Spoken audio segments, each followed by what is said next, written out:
नमस्कार, मी अनुश्री धवने. आपण पाहत आहात गौरव प्रकाशन न्यूज. आजची ठळक बातमी. छत्रपती शिवाजी महाराज दूरदृष्टी असलेले राजे. प्राध्यापक डॉक्टर नरेश इंगळे. छत्रपती शिवाजी महाराज हे दूरदृष्टी असलेले राजे होते.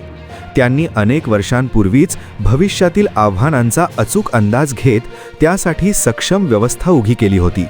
नौदलाची स्थापना, किल्ल्यांची मजबूत सुरक्षा, संरक्षण व्यवस्था, प्रशासकीय रचना, लष्करी शिस्त आणि आर्थिक विकास या बाबी आजच्या आधुनिक काळातही थक्क करणाऱ्या आहेत. छत्रपती शिवाजी महाराजांची दूरदृष्टी आणि अद्वितीय नेतृत्व क्षमता आजही भारतीय युवकांना प्रेरणा देणारी आहे, असे मत प्राध्यापक डॉक्टर नरेश शंकरराव इंगळे यांनी व्यक्त केले. अमरावती जिल्ह्यातील तिवसा तालुक्यातील शेंदूरजना माहुरे येथे मानवता मंदिर परिसरात आयोजित शिवजयंती महोत्सव कार्यक्रमात मार्गदर्शन करताना त्यांनी हे विचार मांडले. या कार्यक्रमाच्या अध्यक्षस्थानी सेवानिवृत्त मुख्याध्यापक गुणवंतराव देवतारे होते.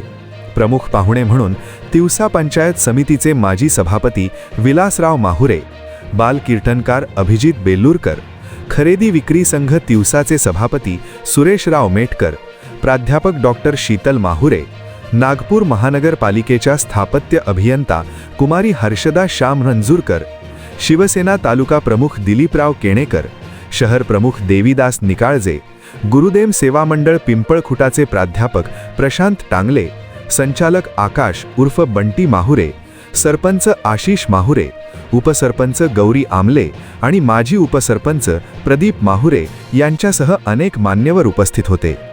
शिवजयंतीनिमित्त विविध क्षेत्रात उल्लेखनीय कार्य करणाऱ्या मान्यवरांचा सत्कार करण्यात आला.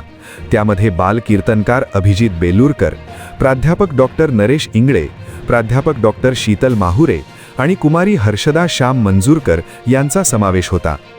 माजी सभापती विलासराव माहुरे यांच्या पुढाकारातून गेल्या 46 वर्षांपासून शिवजयंती महोत्सव सातत्याने आयोजित केला जात आहे. हा महोत्सव पुढेही अविरत सुरू राहावा यासाठी नवयुवकांनी पुढे यावे असे आवाहन त्यांनी आपल्या प्रास्ताविकातून केले.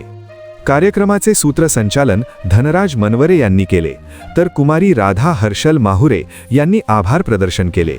कार्यक्रम यशस्वी करण्यासाठी शिवजयंती महोत्सव समितीचे पदाधिकारी व गावकऱ्यांनी परिश्रम घेतले. आपणास गौरव प्रकाशनची ही बातमी कशी वाटली कमेंटमध्ये अवश्य लिहा. गौरव प्रकाशन चॅनलला लाईक करा, शेअर करा, सबस्क्राईब करा. धन्यवाद.